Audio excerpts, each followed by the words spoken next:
Pendant tout le temps de l'Avent, et particulièrement jusqu'au 16 et 17 décembre, la liturgie nous tourne vers la venue du Christ. La première venue, celle de l'incarnation, est déjà accomplie. Maintenant, nous attendons son retour dans la gloire, la parousie. Mais entre ces deux venues, il y a une troisième venue, celle du Christ dans notre propre vie, aujourd'hui. Je voudrais m'arrêter un instant sur la première lecture, sur la prophétie du chapitre 11 d'Isaïe. C'est ce texte qui a donné, dans la tradition, les 7 dons du Saint-Esprit.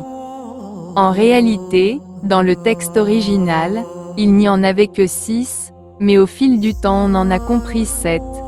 La sagesse, l'intelligence, le conseil, la force, la connaissance, la piété et la crainte du Seigneur.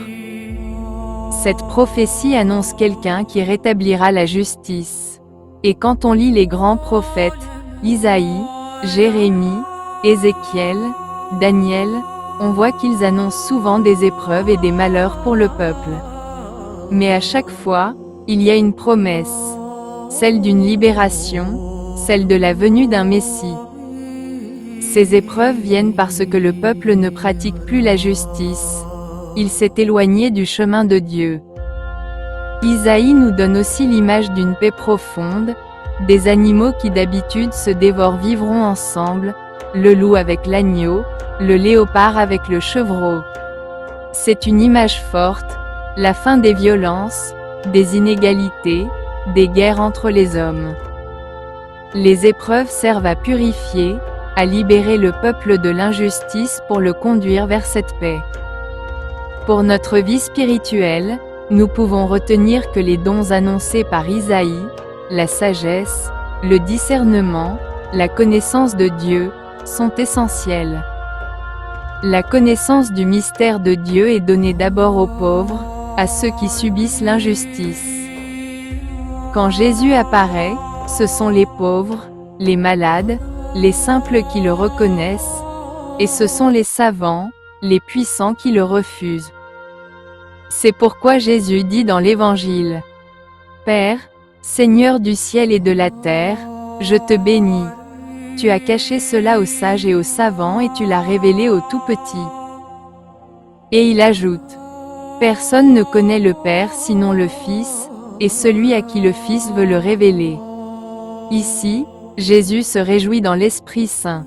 Il nous révèle quelque chose d'extraordinaire, la douceur de Dieu, la Trinité, ce Dieu qui se donne comme Père, comme Fils, comme Esprit.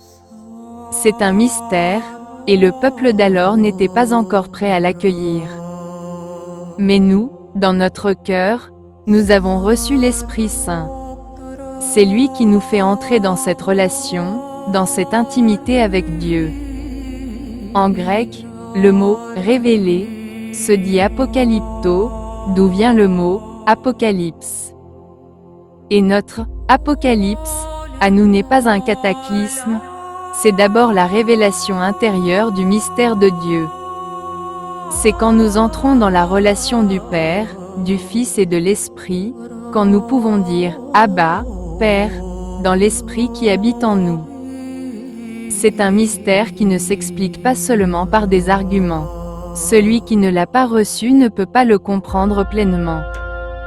Mais celui qui l'accueille entre déjà dans le cercle de la sainteté, dans cette paix que Dieu veut offrir au monde.